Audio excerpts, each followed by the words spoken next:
넌 그날 얼씬도 하지 마라. 네가 오면 아주 집안 개망신에 얼굴도 못 들고 다녀. 시누이 개업식에 며느리는 오지도 말라는 시어머니의 말입니다. 7년 동안 명절마다 새벽부터 밥하고 설거지하고 바닥 닦아도 돌아오는 건 고아 출신 주제라는 멸시뿐이었죠. 그래서 저는 그날 정말로 청소복을 입고 갔습니다. 걸레 들고 바닥 닦는 저를 보면서 시누이는 킥킥 웃었고 시어머니는 꼴도 보기 싫다며 이를 갈았죠. 하지만 그 사람들은 몰랐습니다. 제가 왜 하필 그 건물에서 청소를 하고 있었는지. 개업식 하객 30명이 지켜보는 앞에서 밝혀진 진실의 시댁 식구들은 그대로 주저앉았고 7년간 저를 개무시하던 시어머니가 길바닥에 무릎을 꿇었습니다. 그 통쾌한 이야기 지금 바로 시작합니다.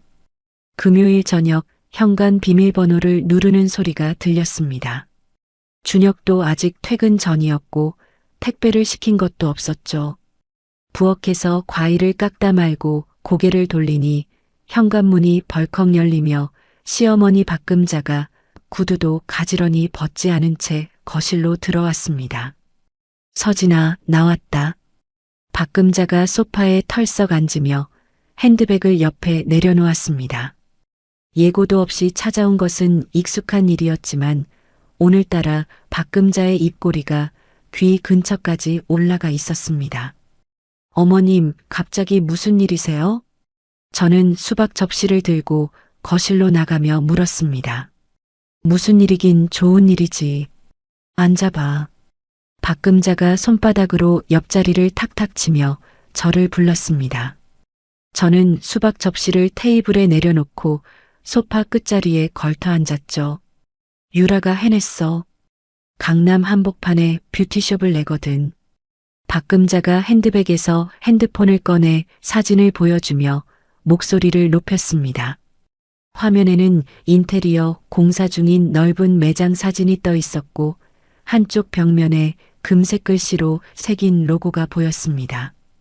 강남이면 자리값만 해도 장난이 아닐 텐데 우리 유라가 그걸 해냈어. 이게 다 내가 그 애를 제대로 키운 덕이야. 박금자가 핸드폰을 흔들며 자랑을 이어갔습니다. 시아버지가 돌아가신 뒤 10년 홀로 가족을 이끌어왔다는 자부심이 목소리 한마디 한마디에 잔뜩 묻어 있었죠. 대단하네요, 어머님. 저는 고개를 끄덕이며 대답했습니다. 대단한 정도가 아니야. 다음 달 15일에 개업식 하는데 친척들 다 불러야지. 박금자가 핸드폰 메모장을 열더니 이름을 하나씩 읽기 시작했습니다. 큰아버지 최상호, 시숙 최민혁, 동서 송나연, 유라 지인들, 정태호 쪽 사람들까지. 명단이 꽤 길었는데 끝까지 들어도 제 이름은 나오지 않았습니다. 그때 현관문이 열리며 준혁이 들어왔습니다. 엄마 왔어? 준혁이 넥타이를 풀며 거실로 다가왔고 박금자는 아들을 보자마자 처음부터 다시 유라의 뷰티숍 이야기를 늘어놓았습니다. 준혁이 고개를 끄덕이며 듣다가 문득 고개를 갸웃했죠. 근데 엄마, 서진이도 같이 가야지. 명단에 왜 서진이 이름이 없어? 준혁이 조심스럽게 말을 꺼내는 순간 박금자의 표정이 돌처럼 굳었습니다. 그 얘긴 왜 꺼내? 박금자가 아들을 쏘아보며 날카롭게 내뱉었습니다. 준혁이 입을 다물었고 거실에 찬 공기가 내려앉았죠.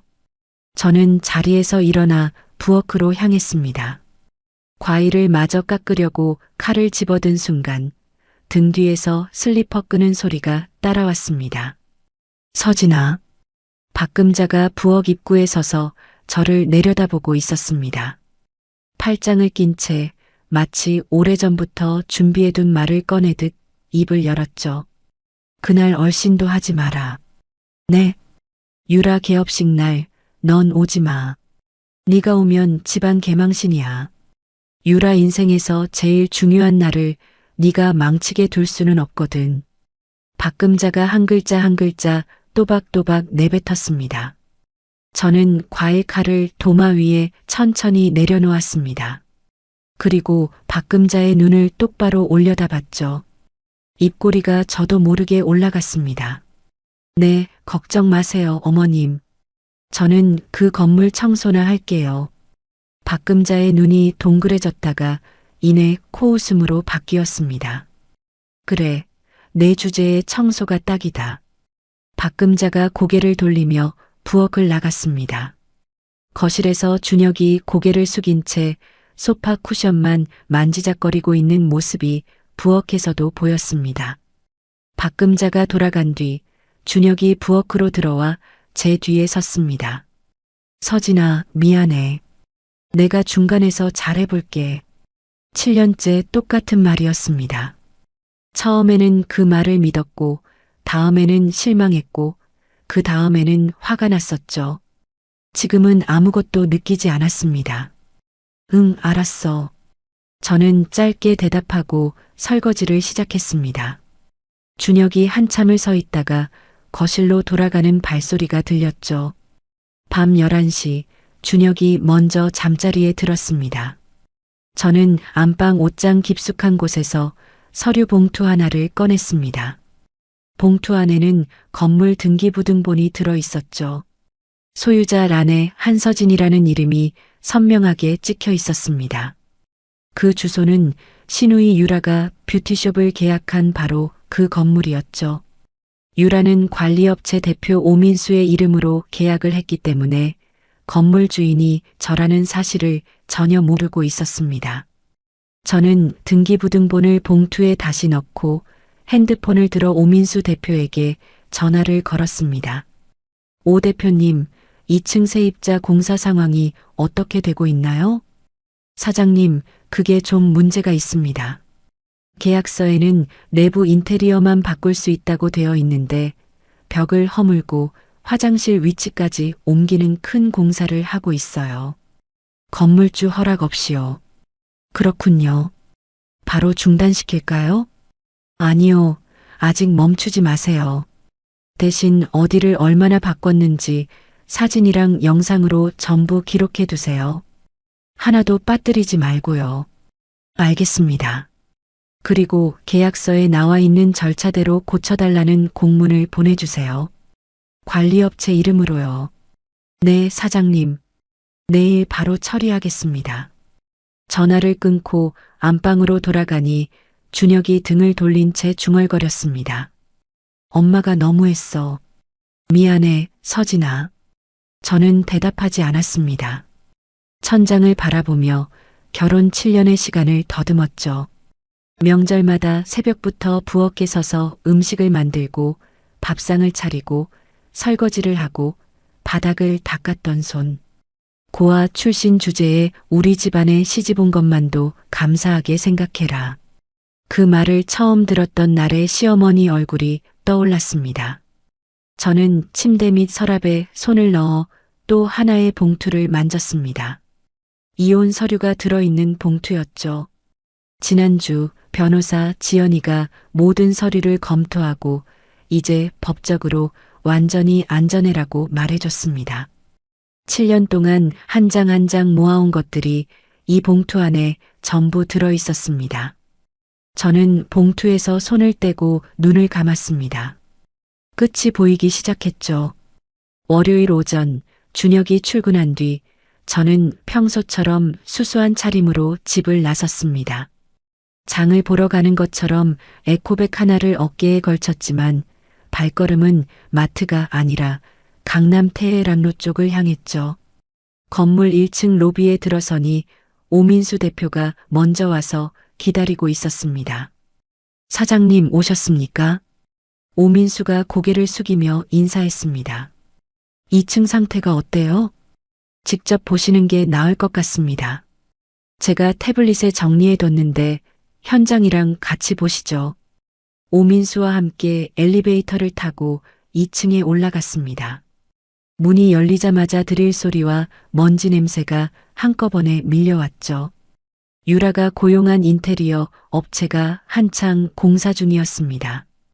계약서에는 내부 꾸미기만 할 수 있다고 분명히 적혀 있었는데 건물을 받치고 있는 벽 하나를 통째로 뜯어내고 있었고 화장실 위치까지 옮기는 큰 공사가 벌어지고 있었습니다. 여기가 원래 벽이 있던 자리입니다. 오민수가 태블릿 화면을 넘기며 공사 전 사진과 현재 상태를 나란히 보여줬습니다. 위반 항목이 한 줄, 두 줄이 아니었죠. 저쪽 화장실도 보시겠습니까?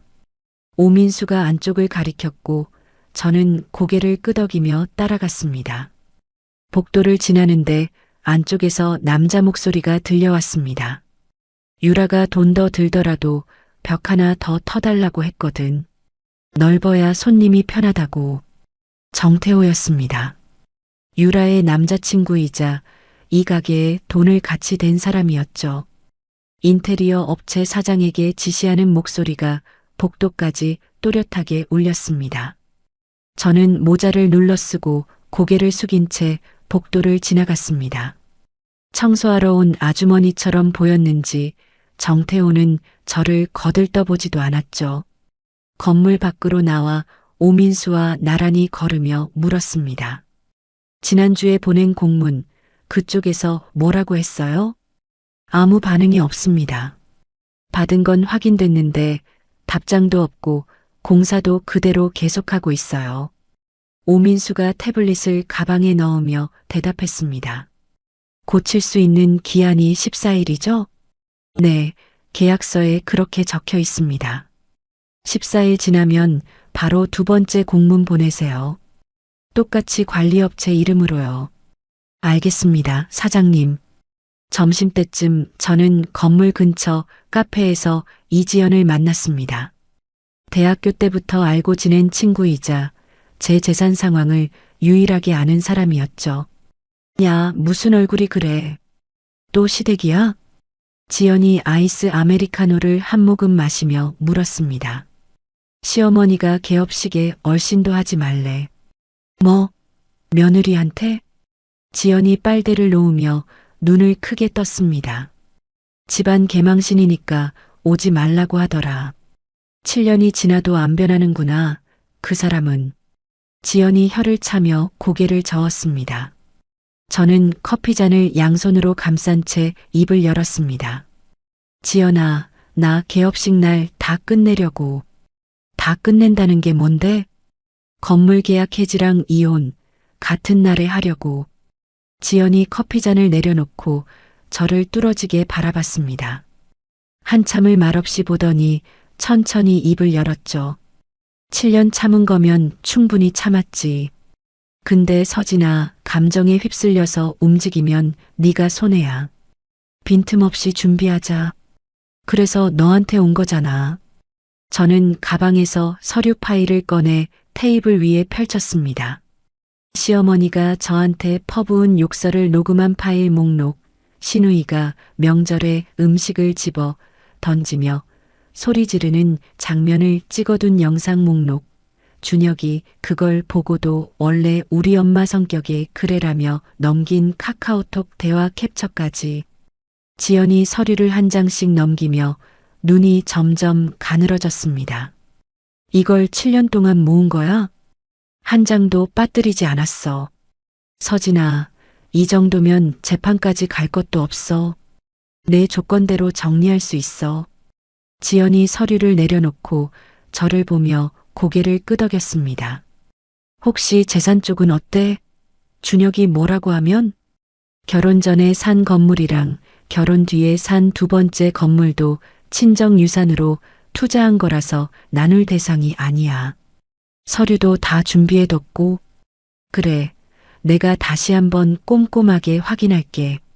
지연이 서류를 가방에 넣으며 말했습니다. 카페를 나서는데 지연이 제 팔을 잡으며 웃었죠. 근데 개업식 날 직접 가서 하겠다는 건 좀 드라마 같은데. 저는 걸음을 멈추고 지연을 바라봤습니다. 7년 동안 시댁 모임마다 쫓겨나고 망신당한 사람한테는 어디서 끝내느냐가 중요한 거야. 그날이 내가 그 사람들 앞에 서는 마지막 날이거든. 지연이 웃음을 거두고 고개를 끄덕였습니다. 집에 돌아오니 준혁에게서 카카오톡이 와 있었습니다. 유라가 개업 준비하는데 돈이 좀 모자라대. 엄마가 우리한테 500만 원만 보태라는데 어떻게 생각해? 형님네한테는 왜 안 하느냐는 말이 목까지 올라왔지만 삼켰습니다. 알았어. 보내줘. 짧게 답장을 치고 핸드폰을 엎어놓았습니다. 500만 원이 아까운 게 아니었습니다. 이 돈이 어디로 가는지 누구보다 잘 알고 있으니까요. 제 건물에 제 허락 없이 벽을 부수고 있는 그 공사 현장으로 흘러들어가는 돈이었습니다. 개업식 열흘 전 토요일 오후 시어머니 박금자가 시댁 본가에 온 가족을 불러 모았습니다. 저는 오지 말라는 통보를 받았지만 준혁을 따라 차에 탔죠. 서진아, 가서 엄마가 뭐라고 하면 내가 말할게. 준혁이 운전대를 잡은 채 말했습니다. 저는 창밖만 바라보며 대답하지 않았습니다. 그 말을 몇 번이나 들었는지 세는 것도 지쳤으니까요. 시댁 현관문을 열자마자 박금자가 복도 끝에서 저를 발견했습니다. 손에 들고 있던 찻잔을 식탁에 탁 내려놓으며 걸어왔죠. 내가 분명히 오지 말라고 했을 텐데.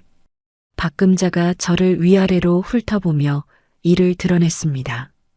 어머님, 그래도 가족 모임인데 인사라도 드리려고요. 인사는 무슨 인사야? 들어와서 구석에 있기라도 해. 박금자가 몸을 돌리며 거실로 들어갔고 저는 신발을 가지런히 벗고 뒤를 따랐습니다. 거실에는 이미 사람들이 모여 있었습니다. 시누이 유라가 소파 한가운데 앉아 핸드폰을 보고 있었고 옆에 남자친구 정태호가 다리를 꼬고 앉아 있었죠. 지방에서 올라온 시숙 최민혁과 동서 송나연이 맞은편에 나란히 앉아 있었고 큰아버지 최상우가 상좌에서 차를 마시고 있었습니다. 제가 거실에 들어서자 모든 시선이 한꺼번에 쏠렸습니다. 반기는 얼굴은 단 하나도 없었죠. 유라가 대놓고 한숨을 내쉬며 핸드폰 화면으로 시선을 돌렸습니다. 저 부엌에서 도울게요. 저는 짧게 말하고 부엌으로 들어갔습니다. 칼질 소리에 섞여 거실의 대화가 귀에 들어왔죠. 엄마, 인테리어 거의 다 끝나가. 샹들리에도 달았고 바닥도 대리석으로 깔았어. 유라가 들뜬 목소리로 말했습니다. 그래, 우리 유라. 강남 한복판에 그 정도 가게를 차리는 게 보통 일이냐? 다들 봐라. 이게 우리 유라야. 박금자가 친척들을 둘러보며 가슴을 폈습니다. 사업 계획도 탄탄하게 짜뒀습니다. 오픈 첫 달 예약이 벌써 반 이상 차 있어요. 정태호가 핸드폰을 꺼내 예약 현황을 보여주며 말했고 큰아버지 최상우가 연신 고개를 끄덕이며 정태호의 어깨를 두드렸습니다. 요즘 젊은 사람들은 역시 다르구만. 태호 씨도 대단해. 식사 준비가 끝나고 밥상에 둘러앉았습니다. 유라가 핸드폰 메모장을 열어 개업식 초대 명단을 읽기 시작했죠. 큰아버지, 민혁 오빠네 부부, 오빠 회사 동료 2명, 태호 씨 쪽 사업 관련 분들 5명, 내 대학 동기들 8명. 이름이 줄줄이 이어졌습니다. 끝까지 들었지만 제 이름은 나오지 않았죠. 송나연이 젓가락을 멈추고 유라를 바라봤습니다. 준혁이네는 안 가? 짧은 질문이 식탁 위에 떨어지자 잠깐 조용해졌습니다. 박금자가 김치를 집어 입에 넣으며 아무렇지 않게 대답했죠. 서진이는 올 때가 아니야. 송나연이 입을 다물었고 준혁은 밥그릇만 내려다보고 있었습니다. 유라가 저를 빤히 바라보더니 젓가락을 내려놓고 입을 열었죠. 올케, 그래도 서운하진 않지? 올케가 오면 솔직히 분위기가 좀. 말끝을 흐리며 정태호를 힐끗 봤습니다. 정태호가 민망한 듯 고개를 돌렸죠. 저는 젓가락을 내려놓지 않았습니다. 밥을 한 숟갈 떠서 입에 넣고 천천히 씹었죠. 테이블 아래에서 왼손 주먹이 단단하게 쥐어졌지만 얼굴에는 아무것도 드러내지 않았습니다. 네, 유라야. 서운할 거 없지. 저는 밥을 삼키고 웃어 보였습니다. 유라가 어깨를 으쓱하며 다시 핸드폰을 들었죠. 식사가 끝나고 저는 부엌에서 설거지를 했습니다. 수돗물 소리에 섞여 뒤에서 발소리가 다가왔죠. 서진아. 송나연이 제 옆에 서서 행주를 집어들었습니다. 많이 서운하지. 나도 시집살이 처음엔 그랬어. 송나연이 접시를 받아 닦으며 조심스럽게 말했습니다. 괜찮아요, 형님. 익숙한걸요. 저는 웃으며 대답했습니다. 송나연이 뭔가 더 말하려다 입을 다물고 접시만 닦았죠. 고마웠지만 이 집안에서 누구도 진심으로 제 편이 아니라는 건 오래전에 확인한 사실이었습니다. 돌아가는 차 안에서 준혁이 핸들을 잡은 채 말했습니다. 다음엔 내가 꼭 말할게. 저는 창밖으로 스쳐 지나가는 가로등을 바라봤습니다. 다음은 없어. 그 말이 입안에서 맴돌았지만 삼켰죠. 응, 알았어. 그날 밤 준혁이 잠든 뒤 서재에 들어가 노트북을 열었습니다. 이지연에게 이메일을 보냈죠. 이혼 서류 마지막 확인 부탁한다는 내용이었습니다. 이메일을 보내고 나서 오민수 대표에게서 온 보고를 확인했습니다. 유라의 공사 현장에서 찍은 사진과 영상이 47건 쌓여 있었죠. 첫 번째 공문을 보내고 14일이 지났지만 유라 쪽에서는 아무런 조치도 취하지 않았고 두 번째 공문도 보냈지만 역시 답이 없었습니다. 계약서에는 2번 이상 고쳐달라고 했는데도 고치지 않으면 계약을 끝낼 수 있다고 적혀 있었죠. 그 조건이 충족된 겁니다. 저는 노트북 화면을 닫고 서재 창밖을 바라봤습니다. 새벽 2시 어두운 하늘에 별은 보이지 않았습니다. 결혼 7년 이 생활에서 제가 유일하게 지켜낸 것은 친정 부모님이 남겨주신 것과 제 자존심이었죠. 개업식까지 열흘. 7년에 비하면 아무것도 아닌 시간이었습니다. 개업식 사흘 전 화요일 저녁 준혁이 퇴근하자마자 소파에 앉더니 머리를 극적이며 저를 불렀습니다. 서진아, 잠깐 앉아봐. 저는 빨래를 개다 말고 거실로 나갔죠. 준혁의 표정을 보니 무슨 이야기인지 짐작이 갔습니다. 유라한테 전화 왔는데 개업식에 쓸 꽃이랑 음식 비용이 생각보다 많이 나왔대. 200만 원만 더 빌려달라는데. 준혁이 말끝을 흐리며 제 눈치를 살폈습니다. 당신 돈이니까 당신이 알아서 해. 저는 빨래 바구니를 들고 안방으로 들어갔습니다. 준혁이 뒤에서 미안해라고 중얼거리는 소리가 등 뒤로 흘렀지만 발걸음을 멈추지 않았죠. 다음 날 오후 준혁이 회사에 간 사이 저는 혼자 건물을 찾았습니다. 1층 로비부터 옥상까지 천천히 돌아봤죠. 2층에 올라가니 유라의 뷰티숍 공사가 거의 끝나 있었습니다. 천장에 화려한 샹들리에가 매달려 있었고 바닥은 대리석으로 반짝거렸으며 입구 옆 벽면에 금색 로고가 새겨진 간판까지 붙어 있었습니다. 이 안에 들어간 돈이 얼마인지 저는 알고 있었습니다. 시어머니가 쥐어짠 돈, 준혁에게서 뜯어낸 돈, 정태호가 투자한 돈, 유라 본인이 은행에서 빌린 돈, 그 전부가 이 화려한 벽과 바닥과 샹들리에에 박혀 있었죠. 저는 2층을 나와 오민수 대표에게 전화를 걸었습니다. 오 대표님, 개업식 당일 동선을 말씀드릴게요. 네, 사장님. 말씀하세요.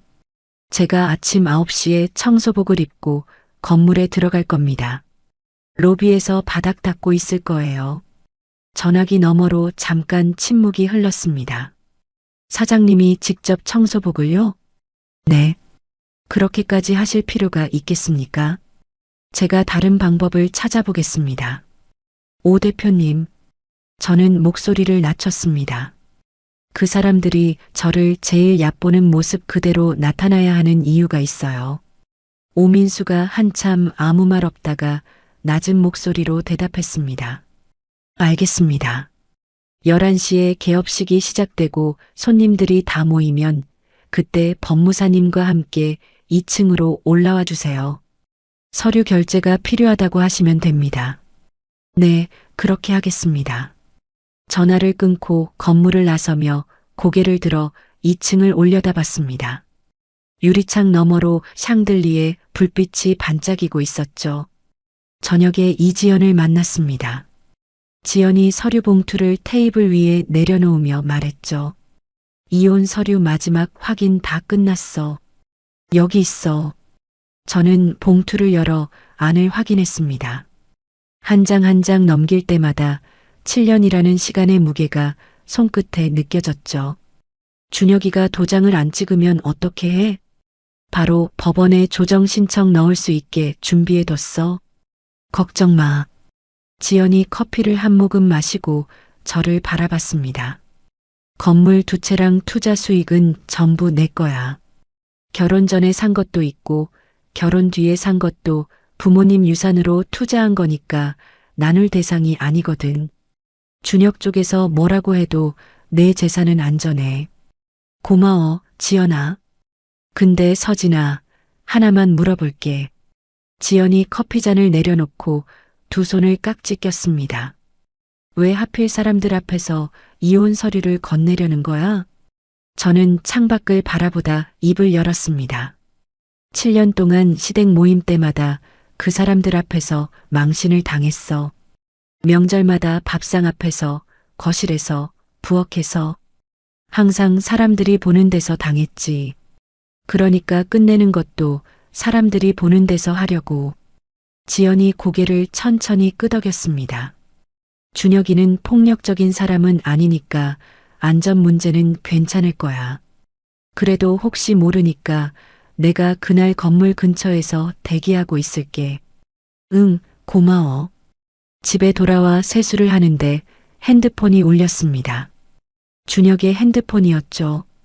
화면에 유라의 메시지가 떠 있었습니다. 오빠, 혹시라도 올케 데리고 오는 거 아니지? 엄마가 또 스트레스 받으시잖아. 올케한테 잘 말해. 준혁의 답장이 그 아래 있었습니다. 걱정 마. 서진이도 이해해. 저는 핸드폰을 원래 자리에 내려놓았습니다. 손이 떨리거나 가슴이 뛰지 않았죠. 오히려 몸 안에 마지막 망설임 같은 것이 빠져나가는 느낌이었습니다. 이 사람들에게 저는 한 번도 가족이었던 적이 없었으니까요. 언제나 치워야 할 불편한 존재였을 뿐이죠. 개업식 전날 밤 저는 옷장에서 남색 작업복을 꺼내 다리미를 올렸습니다. 다리미가 천일을 지날 때마다 내일의 동선이 머릿속에 그려졌죠. 9시에 도착, 로비 청소, 11시 개업식, 오민수와 법무사 등장, 그리고 이혼 서류. 다리미질을 하는 손을 멈추고 잠깐 눈을 감았습니다. 아버지의 목소리가 떠올랐죠. 서진아, 내 값어치는 네가 정하는 거다. 아버지가 돌아가시기 전 병실에서 제 손을 잡고 하신 마지막 말이었습니다. 준혁이 알람을 맞추며 침대에 누웠습니다. 나 내일 개업식 일찍 가봐야 돼. 알람 7시에 맞춰놨어. 나도 내일 좀 일찍 나갈 일 있어. 응, 알았어. 준혁이 이불을 끌어올리고 금방 잠이 들었습니다. 코 고는 소리가 규칙적으로 울렸죠. 저는 어둠 속에서 눈을 뜬 채 천장을 바라봤습니다. 내일. 7년 동안 기다린 내일이 몇 시간 뒤에 오죠. 개업식 당일, 금요일 아침 8시. 준혁의 알람이 울리기 1시간 전에 눈을 떴습니다. 소리 없이 침대에서 빠져나와 화장대 서랍에 넣어둔 가방을 들었죠. 안에는 이혼 서류 봉투와 핸드폰, 지갑이 들어 있었습니다. 현관에서 남색 작업복으로 갈아입고 운동화 끈을 묶었습니다. 고무 장갑을 주머니에 넣고 현관문을 열기 전 안방 쪽을 한번 돌아봤죠. 준혁의 코 고는 소리가 복도까지 들렸습니다. 문을 닫고 엘리베이터를 탔습니다. 거울에 비친 제 모습은 누가 봐도 건물 청소 아주머니였죠. 건물에 도착하니 8시 반이었습니다. 1층 로비 구석에 놓인 청소 카트를 끌어와 바닥 물걸레질을 시작했죠. 걸레가 대리석 바닥을 쓸 때마다 짝짝 소리가 텅 빈 로비에 울렸습니다. 9시가 넘자 축하 화환이 하나둘 배달되기 시작했습니다. 꽃집 배달부가 커다란 화환을 양팔로 안고 들어오더니 저를 보고 말했죠. 아주머니, 2층 뷰티숍 앞에 이거 좀 갖다 놔주시겠어요? 아직 3개 더 와야 해서 시간이 없어서요. 네, 갖다 놓을게요. 저는 걸레를 카트에 걸고 화환을 받아들었습니다. 엘리베이터를 타고 2층으로 올라가 뷰티숍 앞 복도에 화환을 내려놓았죠. 유리문 너머로 뷰티숍 내부가 보였습니다. 입구에 거대한 축하 리본과 그랜드 오픈 배너가 걸려 있었고 샹들리에 불빛이 대리석 바닥에 쏟아지고 있었죠. 2차례나 고쳐달라는 공문을 보냈는데도 무시한 채 허락 없이 부수고 뜯어 고친 흔적이 화려한 인테리어 뒤에 그대로 남아 있었습니다. 저는 오민수에게 문자를 보냈습니다. 예정대로 11시에 올라오세요. 다시 1층으로 내려와 걸레를 짜고 바닥을 닦았습니다. 화환은 계속 도착했고 저는 배달부에게 받아 하나씩 2층으로 옮겼죠. 10시쯤 로비 자동문이 열리며 구두 소리가 울렸습니다. 검은 원피스에 명품 가방을 든 유라가 정태호와 함께 들어왔죠. 유라가 로비를 둘러보다 바닥을 닦고 있는 저를 발견하고 걸음을 멈췄습니다. 어머. 유라가 입을 반쯤 벌린 채 저를 위아래로 훑어봤습니다. 남색 작업복에 고무장갑, 무릎 쪽에 물이 묻은 운동화까지 살펴보더니 정태호를 돌아보며 웃음을 터뜨렸죠. 올케 진짜 청소하러 온 거야? 정태호가 멋쩍은 듯 시선을 피했지만 유라는 개의치 않았습니다. 우리 올케가 원래 좀 특이해. 신경 쓰지 마. 유라가 정태호의 팔을 잡고 엘리베이터로 향하며 킥킥거렸습니다. 엘리베이터 문이 닫히고 로비가 다시 조용해졌죠. 10분쯤 뒤 자동문이 또 열렸습니다. 한복을 차려입은 박금자가 들어왔죠. 자주색 한복 저고리에 진한 입술색, 머리를 단정하게 올려 묶은 모습이었습니다. 박금자는 로비에 한 발 들여놓자마자 바닥을 닦고 있는 저를 발견했습니다. 얼굴이 벌겋게 달아올랐죠. 내가 분명히 얼씬도 하지 말라고 했는데 이게 뭐하는 꼴이냐? 박금자가 이를 갈며 저에게 다가왔습니다. 저는 걸레를 짜면서 고개를 숙인 채 대답했죠. 어머님이 개업식에 오지 말라고 하셨잖아요. 저는 개업식에 온 게 아니라 건물 청소하러 온 거예요. 인연이 끝까지. 박금자가 말을 잇지 못하고 혀를 찼습니다. 한복 치마를 휘날리며 엘리베이터 쪽으로 걸어갔죠. 잠시 뒤 준혁이 들어왔습니다. 넥타이를 맨 정장 차림이었는데 로비에서 저를 보자 눈이 크게 벌어졌죠. 서진아, 너 왜 이러고 있어? 준혁이 허둥지둥 다가와 목소리를 낮췄습니다. 신경 쓰지 마. 올라가 봐. 저는 걸레를 들어 카트에 걸며 짧게 말했습니다. 준혁이 뭔가 더 말하려다 입을 다물고 엘리베이터에 올라탔죠. 10시 반이 넘어가자 하객들이 쏟아져 들어오기 시작했습니다. 지방에서 올라온 시숙 최민혁과 송나연 부부, 큰아버지 최상호, 유라의 대학 동기들, 정태호의 사업 관련 지인들까지 30명 가까운 사람들이 로비를 지나 2층으로 올라갔죠. 그 사이 송나연이 엘리베이터를 타지 않고 제게 내려왔습니다. 서진아, 이게 무슨 일이야? 왜 이러고 있어? 송나연이 제 팔을 잡으며 걱정스러운 눈으로 물었습니다. 괜찮아요, 형님. 원래 일하는 게 좋아서요. 저는 웃어 보인 뒤 송나연의 손을 가만히 떼어냈습니다. 송나연이 한참 저를 바라보다 입술을 깨물며 엘리베이터로 돌아갔죠. 11시 정각. 2층에서 마이크 소리가 울려 퍼졌습니다. 오늘 이렇게 와주셔서 정말 감사합니다. 드디어 제 꿈을 이루는 날이에요. 유라의 목소리였습니다. 박수 소리가 천장을 타고 1층까지 내려왔죠. 정태호의 인사말이 이어졌고 또 한 번 박수가 터졌습니다. 저는 청소 카트를 로비 벽 쪽으로 밀어두고 고무장갑을 벗었습니다. 엘리베이터 문이 열렸습니다. 양복 차림의 오민수 대표와 서류 가방을 든 법무사가 나란히 서 있었죠. 저는 두 사람과 눈을 마주치며 가볍게 고개를 끄덕였습니다. 그리고 함께 계단을 올라가기 시작했습니다. 2층 뷰티숍 유리문을 열고 들어섰습니다. 샹들리에 불빛 아래 30명이 넘는 하객들이 고개를 돌렸죠. 유라가 마이크를 든 채 입구 쪽을 바라보더니 입을 멈췄습니다. 저는 남색 작업복 차림 그대로였고 뒤에는 양복을 차려입은 오민수 대표와 서류 가방을 든 법무사가 나란히 서 있었죠. 하객들 사이에서 웅성거리는 소리가 번졌습니다. 이게 왜 여기 올라와? 박금자가 맨 앞줄 의자에서 벌떡 일어나며 저를 노려봤습니다. 한복 소매를 움켜쥔 손가락 마디가 하얗게 질려 있었죠. 저는 대답하지 않았습니다. 오민수가 한 발 앞으로 나서며 저를 향해 허리를 숙였죠. 사장님, 해당 매장 관련해서 서류 결제가 필요합니다. 사장님, 그 두 글자가 뷰티숍 안을 가로질렀습니다. 유라의 손에서 마이크가 천천히 내려왔고 준혁이 입을 벌린 채 저와 오민수를 번갈아 쳐다봤죠. 무슨 사장님이야? 장난하냐? 박금자가 목소리를 높이며 오민수에게 한 걸음 다가왔습니다. 오민수는 물러서지 않았죠. 법무사가 서류 가방을 열어 테이블 위에 종이 한 장을 펼쳤습니다. 건물 등기부등본이었죠.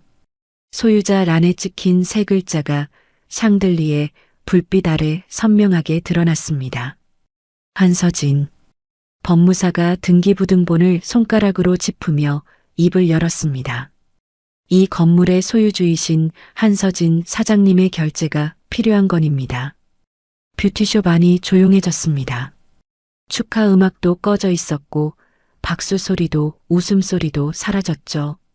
샹들리에 불빛만 대리석 바닥 위에 쏟아지고 있었습니다. 유라가 후들거리는 손으로 등기부등본을 집어들었습니다. 소유자 이름을 보고 주소를 보고 다시 이름을 봤죠. 입술이 파르르 떨렸지만 말이 나오지 않는 듯 했습니다. 정태호가 유라의 어깨를 잡으며 등기부등본을 함께 들여다봤지만 유라는 종이에서 눈을 떼지 못했죠. 박금자가 유라의 손에서 등기부등본을 낚아채듯 빼앗았습니다. 종이를 코앞까지 들이대고 한참을 읽더니 얼굴이 시뻘겋게 달아올랐죠. 이게 말이 되냐? 위조 아니야, 이거. 박금자가 등기부등본을 흔들며 고함을 질렀습니다. 법무사가 두 손을 앞으로 모으며 차분하게 대답했죠. 등기부등본은 법원 등기소에서 발급한 공식 서류입니다. 인터넷에서 누구든 열람하실 수 있습니다. 박금자의 손에서 등기부등본이 부들부들 떨렸습니다. 하객들이 서로 얼굴을 마주보며 수군거리기 시작했죠. 저는 모든 시선이 쏠린 가운데 입을 열었습니다. 어머님 말씀대로 저는 개업식에 온 게 아닙니다. 제 건물을 관리하러 온 거예요. 유라가 하얗게 질린 얼굴로 저를 올려다봤습니다. 그동안 관리업체 이름으로만 알고 있던 건물 주인이 바로 저였다는 걸 이제야 알아챈 눈이었죠. 오민수가 서류 가방에서 두꺼운 파일을 꺼내 테이블 위에 올려놓았습니다. 유라의 뷰티숍이 저지른 계약 위반 내용이 사진과 함께 항목별로 정리되어 있었죠. 허락 없이 건물 벽을 뜯어냈고 화장실 위치도 마음대로 옮겼습니다. 사진과 영상이 47건 있습니다. 오민수가 파일을 한 장씩 넘기며 말했습니다. 고쳐달라는 공문을 2번 보냈지만 기한이 지나도록 아무런 답이 없었습니다. 저는 유라를 바라봤습니다. 유라의 입술이 바짝 말라 있었죠. 계약서에 따라서 오늘부로 계약을 끝내겠어. 공식 서류는 내일 보내줄 거야. 유라의 눈이 크게 벌어졌습니다. 의자에서 반쯤 일어나며 목소리가 떨리기 시작했죠. 잠깐만 올게. 인테리어에만 몇 억을 들였는데 이러면 나 어떡해. 계약서에 다 적혀 있는 내용이야. 공문을 2번이나 받고도 아무것도 안 한 건 내 쪽이잖아. 유라가 입을 벌렸다 닫았다를 반복했습니다. 정태호가 앞으로 나서며 목소리를 높였죠. 잠깐만요. 저도 이 가게에 돈을 넣은 사람인데 이게 갑자기 무슨 일입니까? 오민수가 정태호를 바라보며 대답했습니다. 투자자시면 세입자인 최유라 씨와 이야기하셔야 합니다. 건물주께서는 계약서에 나온 절차를 밟으신 겁니다. 정태호의 얼굴이 굳었습니다. 고개를 돌려 유라를 쳐다보며 이를 악물었죠. 야, 너 이거 알고 있었어? 관리업체에서 공문 보낸 거 나한테 왜 말 안 했어? 그게... 유라가 고개를 숙이며 더듬거렸습니다.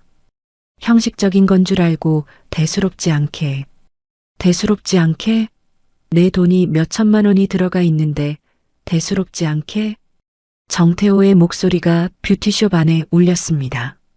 하객들이 고개를 돌리며 유라와 정태호를 번갈아 봤죠.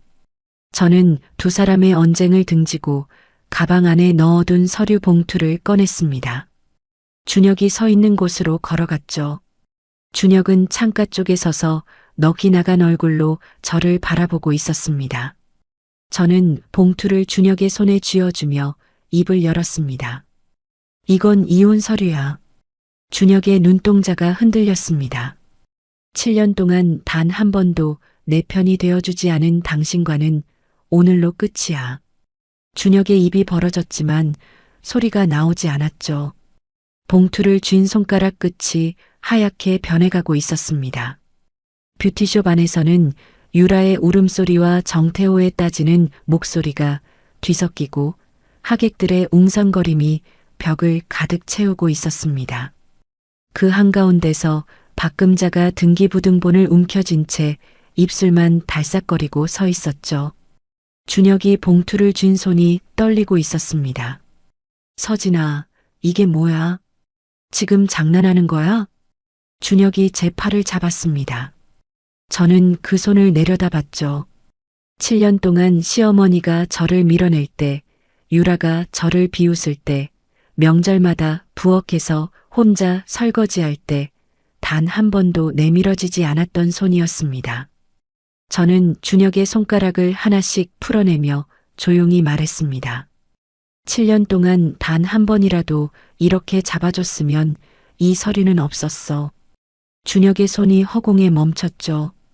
입술을 깨물며 뭔가 말하려 했지만 소리가 나오지 않았습니다. 인연이... 박금자가 의자를 밀치며 제 앞으로 다가왔습니다. 오른손을 번쩍 들어 올렸죠. 공기가 찢어지듯 팔이 내려오려는 순간 오민수가 재빠르게 사이에 끼어들었습니다. 지금 이 자리에 30명이 넘는 분들이 계십니다. 오민수가 낮지만 또렷한 목소리로 말했습니다. 박금자의 손이 허공에서 멈췄죠. 들어올린 팔이 부들부들 떨리다가 천천히 내려왔습니다. 주변 하객들이 숨을 죽인 채 지켜보고 있었죠. 뷰티숍 안쪽에서 유라가 바닥에 주저앉으며 울음을 터뜨렸습니다. 정태호가 유라를 내려다보며 이를 악물었죠. 공문을 2번이나 받고도 나한테 숨긴 거잖아. 내 돈은 어떻게 되는 거야? 그게 관리업체에서 보낸 거라 형식적인 건 줄 알았어. 나도 몰랐다고. 유라가 눈물을 흘리며 정태호의 바짓단을 잡았습니다. 정태호가 한 발짝 뒤로 물러서며 유라의 손을 뿌리쳤죠. 이건 아니지. 이건 아니야. 정태호가 고개를 돌리며 뷰티숍 구석으로 걸어갔습니다. 유라의 손이 허공을 잡았죠. 하객들 사이에서 누군가 목소리를 높였습니다. 유라의 대학 동기로 보이는 여자였죠. 잠깐, 그러면 아까 1층에서 청소하던 분이 이 건물 주인이었다는 거야? 그 말에 하객들이 다시 웅성거렸습니다. 시선이 저에게로, 다시 박금자에게로, 또다시 유라에게로 오갔죠. 큰아버지 최상호가 자리에서 일어나 제게 다가왔습니다. 양손을 들어 분위기를 가라앉히려는 듯 천천히 말했죠. 서진아, 이렇게까지 할 필요가 있나? 다 가족인데 좋게 해결하자. 저는 큰아버지를 올려다봤습니다. 큰아버님, 응. 7년 동안 명절 때마다 제가 밥상 치우고 설거지할 때 한 번이라도 서진이도 앉아서 먹으라고 말씀하신 적 있으셨습니까? 큰아버지의 입이 열렸다가 닫혔습니다. 대답이 나오지 않았죠. 저는 고개를 돌려 오민수를 바라봤습니다. 오 대표님, 공식 서류는 내일 아침에 보내주시고 원래대로 돌려놓는 비용도 법무사님과 함께 정리해 주세요. 알겠습니다, 사장님. 오민수가 고개를 숙였습니다. 저는 돌아서서 뷰티숍 문 쪽으로 걸어갔죠. 서진아. 준혁의 목소리가 등 뒤에서 갈라졌습니다. 제발 가지 마. 이야기하자. 저는 문 앞에서 멈추고 천천히 돌아봤습니다. 준혁의 눈에 눈물이 고여 있었죠. 이혼 서류 봉투를 가슴에 안은 채 입술을 깨물고 서 있었습니다. 7년 동안 당신이 나한테 해준 말이 뭐였는지 알아? 준혁이 고개를 숙였습니다. 내가 중간에서 잘해볼게.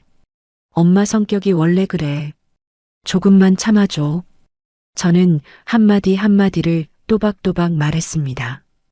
당신 중간이라는 건 항상 저쪽이었어. 준혁의 어깨가 떨렸습니다. 눈물 한 방울이 뺨을 타고 흘러내렸죠. 예전 같았으면 그 눈물에 마음이 흔들렸을 겁니다. 지금은 아니었습니다. 저는 돌아서서 문을 열고 계단으로 향했습니다. 서진아, 서진아. 박금자의 목소리가 등 뒤에서 쫓아왔습니다. 한복 치마를 움켜쥐고 계단을 내려오는 소리가 들렸죠. 하객 몇 명도 따라 내려와 1층 로비에서 지켜보고 있었습니다. 박금자가 로비 한가운데서 저를 붙잡았습니다. 제 작업복 소매를 움켜쥔 손에 힘이 잔뜩 들어가 있었죠. 그런데 박금자의 다리에서 힘이 빠지기 시작했습니다. 무릎이 꺾이더니 대리석 바닥 위에 털썩 주저앉았죠. 내가 잘못했다. 박금자가 고개를 숙인 채 말했습니다. 한복 치마가 바닥에 퍼졌고 단정하게 올려 묶었던 머리에서 핀이 빠져 머리카락이 흘러내렸죠. 유라가게만은 살려다오. 내가 잘못했으니까. 7년 전 결혼 첫날 시댁에서 들었던 목소리가 떠올랐습니다. 고아 출신이 우리 집안에 시집온 것만도 감사하게 생각해라. 그때 저를 내려다보던 바로 그 얼굴이 지금은 저를 올려다보고 있었죠. 저는 박금자를 내려다봤습니다. 어머님. 박금자가 고개를 들었습니다. 눈가에 번진 화장 위로 눈물이 흐르고 있었죠. 저는 7년 동안 이 말을 한 번도 못했습니다. 박금자의 눈이 떨렸습니다. 지금 합니다.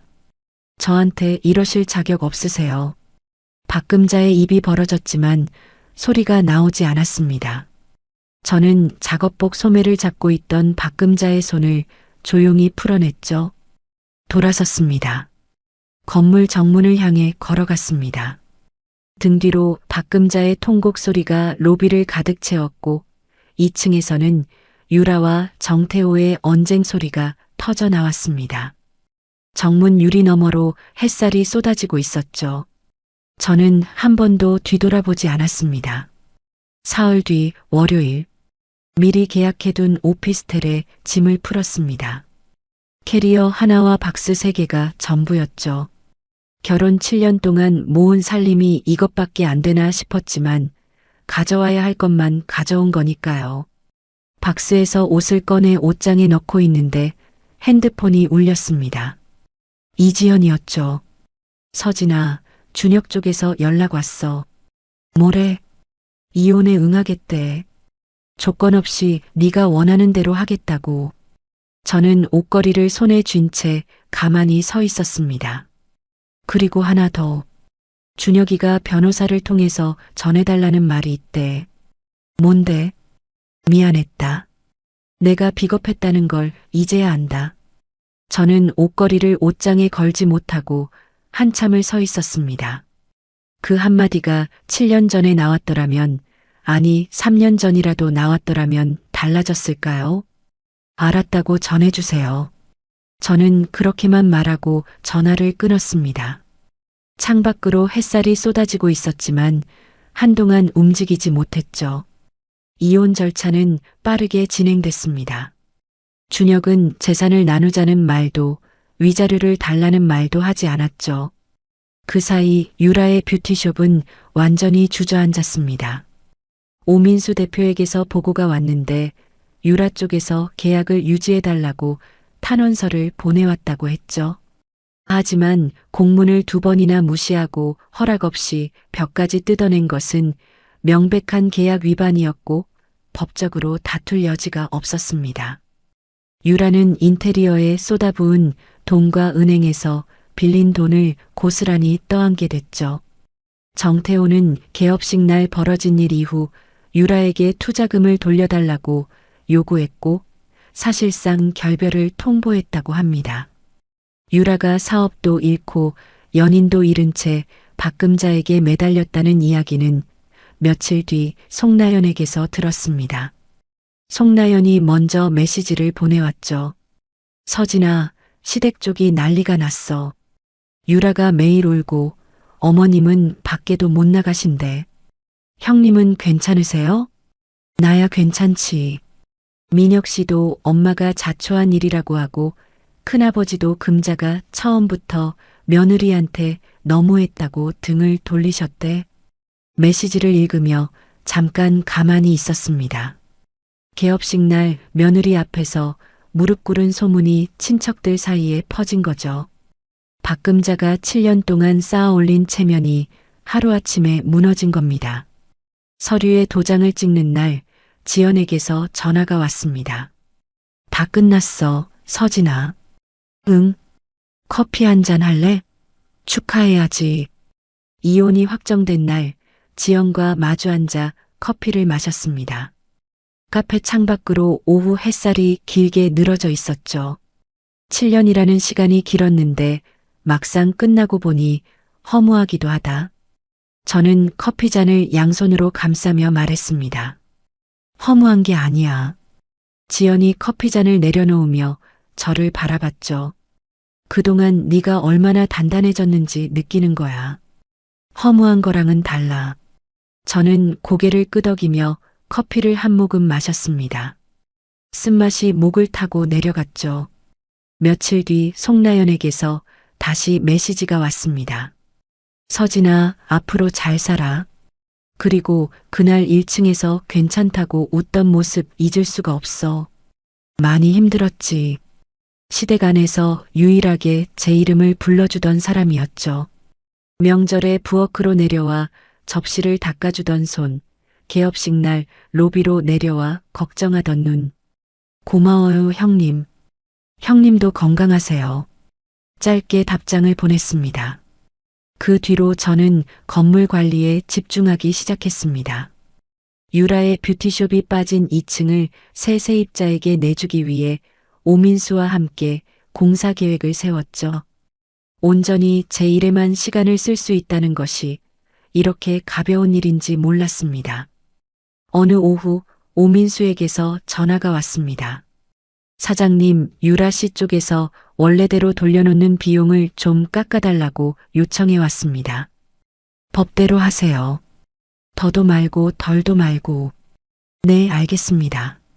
전화를 끊고 핸드폰을 테이블에 내려놓았습니다. 유라에 대해 아무것도 느끼지 않았죠.